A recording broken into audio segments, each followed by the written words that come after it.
Diceritakan tentang firman Allah Subhanahu wa taala, "Fama lana min syafi'in wala sadiqin hamim."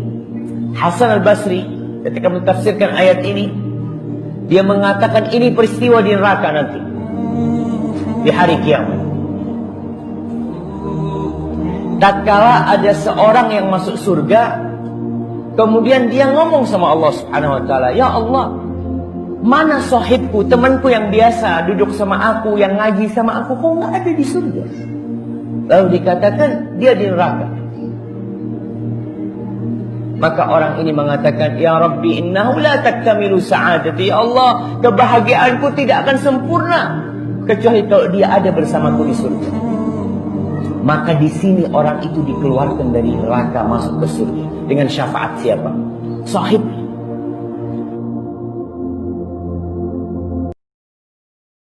Orang yang berpegang teguh dengan sunnah akan terasa asing di tengah orang-orang Islam sendiri.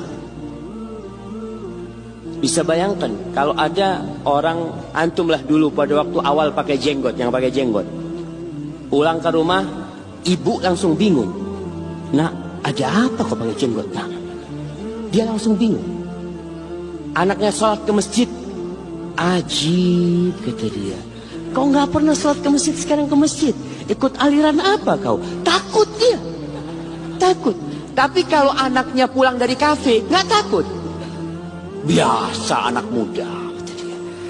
Jadi kalau anak muda pakai tato pulang dari kafe, banyak orang tua yang tidak ketakutan, tidak khawatir. Tapi kalau anak muda pulang dari masjid pakai kopiah, udah bisa ngaji, takut orang tuanya. Karena selama ini Islam mereka bukanlah istri yang salehah, wanita yang hanya taat sama suaminya, yang hanya perhatian sama suaminya, yang hanya baik sama suaminya, tapi dia lupa sama Allah, dia lupa sama Sang Khalik, dia lupa penciptanya. Ini bukan wanita yang salehah, bukan istri yang salehah. Betapa banyak istri zaman sekarang yang penting suami saya sayang sama saya, Ustaz. Bu, kok nggak pakai jilbab? Suami nggak mengizinkan saya pakai jilbab. Allahu Akbar. Coba baca surat An-Nisa ayat 34. Walaupun suami ridho kepada ibu, Allah tidak ridho dan Allah murka, dan ibu bukan istri yang salehah. Tidak ada satupun manusia yang bersedia untuk disebut budak dunia. Akan tetapi tidak salah ketika Anda merenungkan beberapa karakter yang itu merupakan ciri pecinta dunia. Barangkali salah satu dari sekian karakter itu ada pada diri saya dan Anda. Anda selalu berpikir setiap waktu bagaimana caranya agar harta Anda semakin bertambah. Anda merasa sangat bahagia ketika Anda berhasil menggapai cita-cita dunia. Anda sangat ambisi dalam mengejar karir Anda. Anda lebih pusing memikirkan pekerjaan daripada memikirkan tumpukan dosa yang terus bertambah. Anda tidak merasa bersalah saat melakukan dosa kecil.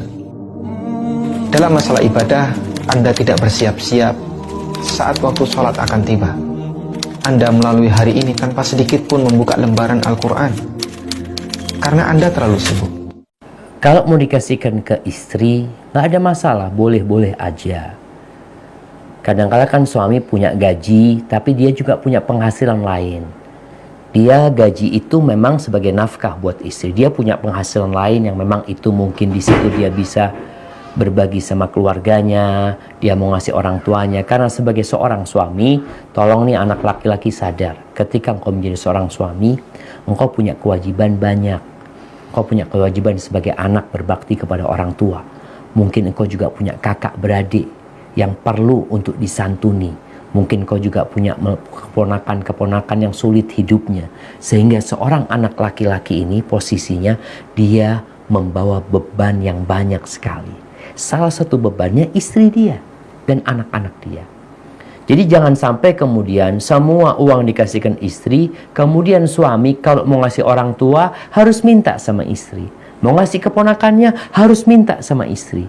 Itu menyebabkan kedudukan dia sebagai pemimpin, kurang baik di rumah tangga tersebut dan akan menyebabkan masalah sama istri.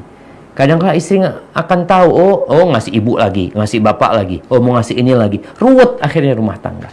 Tapi berikan yang engkau mampu buat istrimu. Makanya engkau punya gaji 10 juta dan ini sudah yang kau miliki.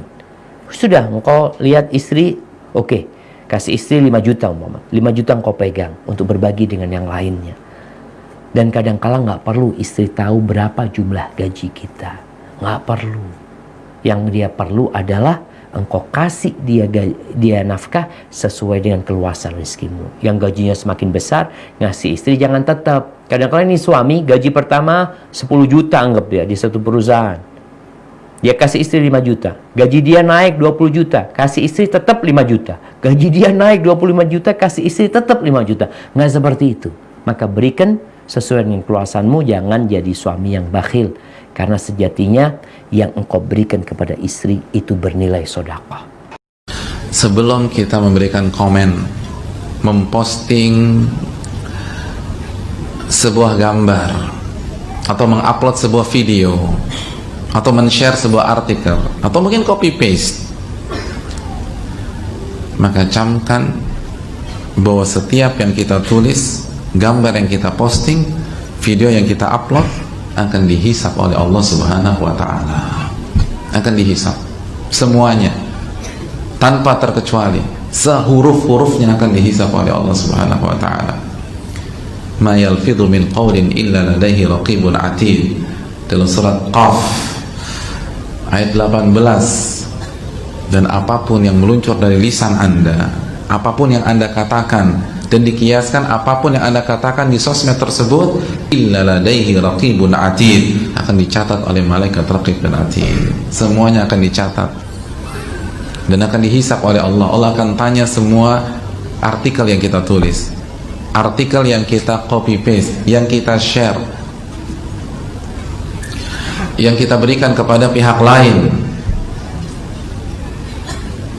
Kalau kita komen kita akan dihisap oleh Allah. Kalau kita membahas sebuah masalah di grup kita, masalah dakwah, masalah politik, masalah ekonomi pada saat ini, semuanya akan dihisap oleh Allah Subhanahu wa ta'ala. Dan semua akan tercatat rapi di buku para malaikat. Bukankah Allah berfirman dalam surat Al-Infitar ayat 12, ya'lamuna ma taf'alun, para malaikat-malaikat itu tahu apa yang Anda ucapkan, tahu apa yang Anda posting, tahu apa yang Anda upload, tahu apa yang Anda sampaikan kepada pihak lain. Walaupun mungkin tidak pakai nama kita, tapi malaikat tahu. Kita pakai nama samaran, lalu kita serang orang, kita jelek-jelekan, kita buat rusuk, malaikat tahu. Maka camkan baik-baik, pikirkan matang-matang. Makanya Imam Nawawi, jangan komen kecuali kita tahu ini bermanfaat bagi kita. Kalau kita ragu, diam. Nabi mengatakan, man somata naja, barang siapa yang berbicara, barang siapa yang diam, dia akan selamat. Diam, apalagi ini zaman fitnah.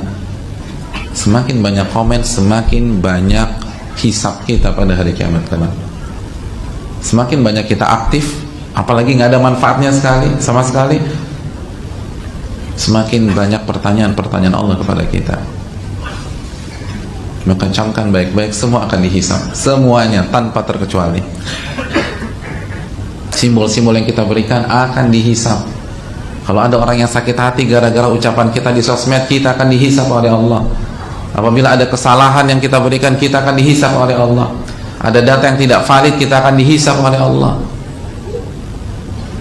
Ini beresiko, hadirin sekalian. Nggak ada yang gratis di sosmed. Sampai hisapnya diperhitungkan. Walaupun antum dapat wifi gratis, semua ucapan antum tidak ada gratisnya, semua dihitung sama Allah Subhanahu wa ta'ala. Maka hati-hati masalah ini. Semua kita, membernya, adminnya, pemegang kuncinya, atau yang punya Facebook, dan semakin banyak followers kita, tanggung jawab kita semakin besar di hadapan Allah. Semua dihisap. Ada orang punya followers di Twitter misalnya 500.000 orang atau 2 juta orang, begitu dia salah dan itu diimani atau diyakini atau diterima oleh 2 juta, semuanya akan menyalahkan dia pada hari kiamat kelak.